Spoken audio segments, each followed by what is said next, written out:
All of our horses are imported. We have a selection of criollos from South America and quarter horses from the US of A.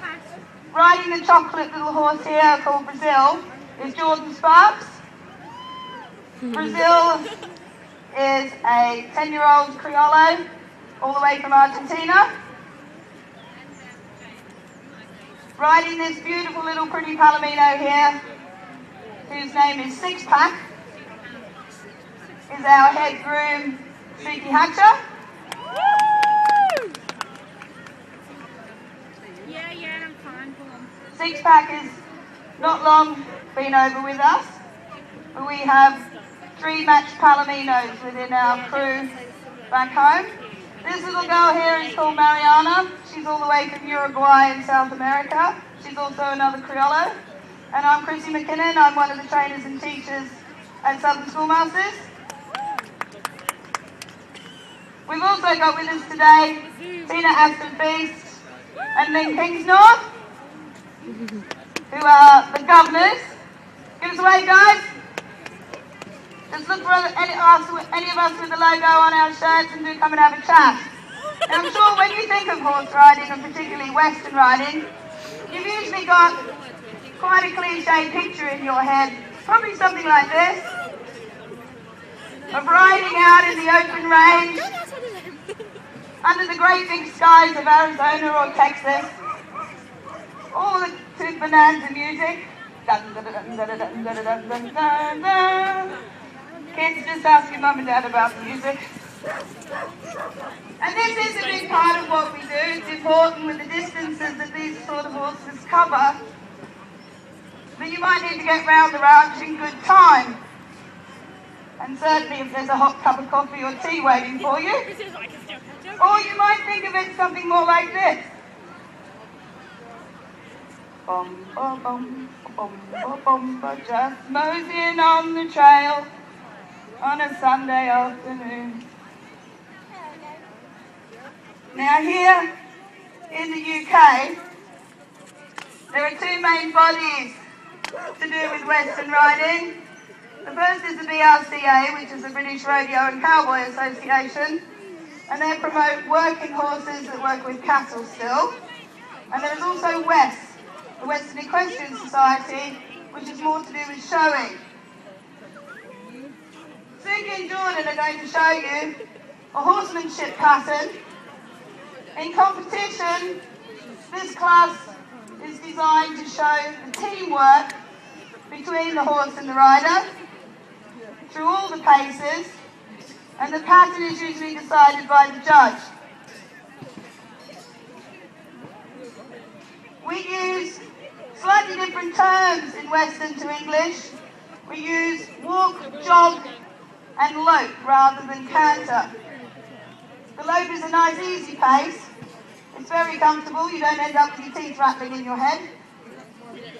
And it's designed to be able to be done for hours on end when you're working day after day in the saddle.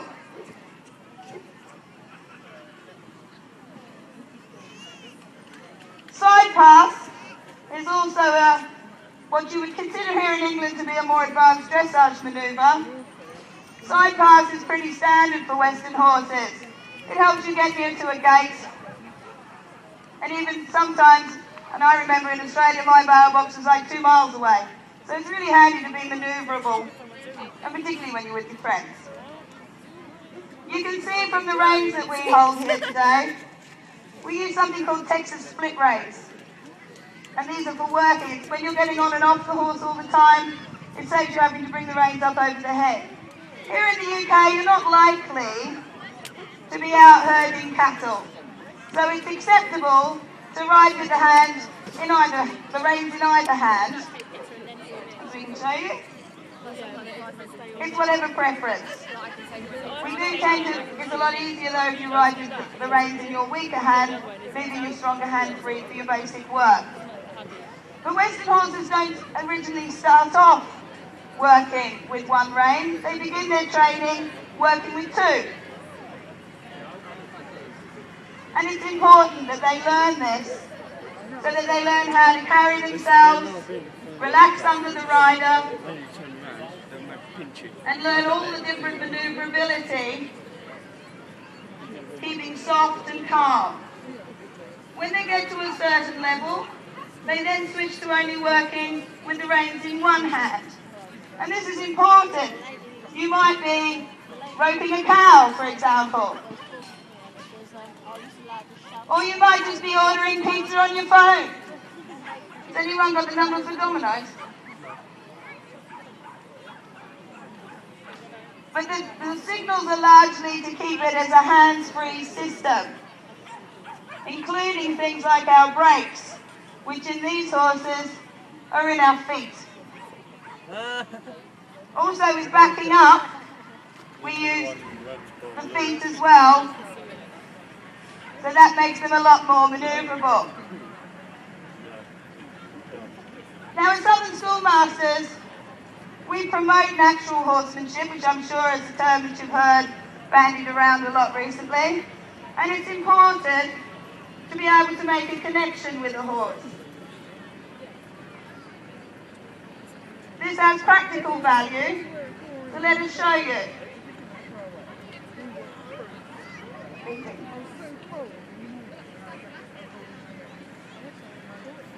We teach the horses something called join up.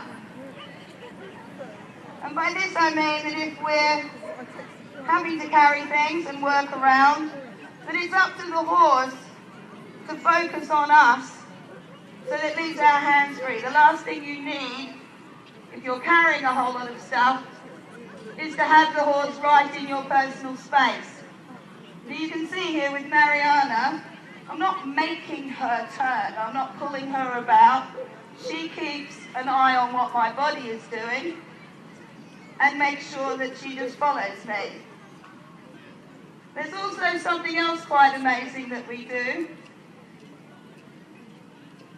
Because if, for example, you needed to just go and pick something up, we can do something called ground tying.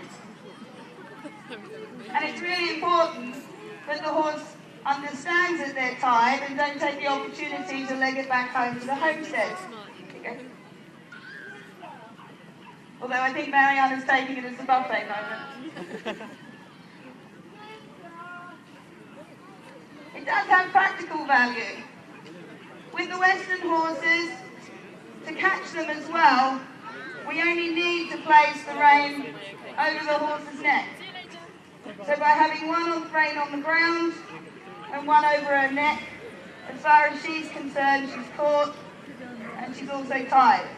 I could go and collect that pizza I ordered and she'd still be here waiting.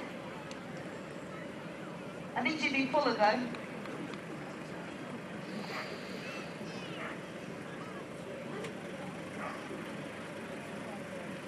You probably also see how much smaller the criollos are. And again, this is really practical. If you're getting up and down off the horse all day, the last thing you want is to be dragging yourself up to a 17-hand horse or trying to find a mountain block in the middle of nowhere.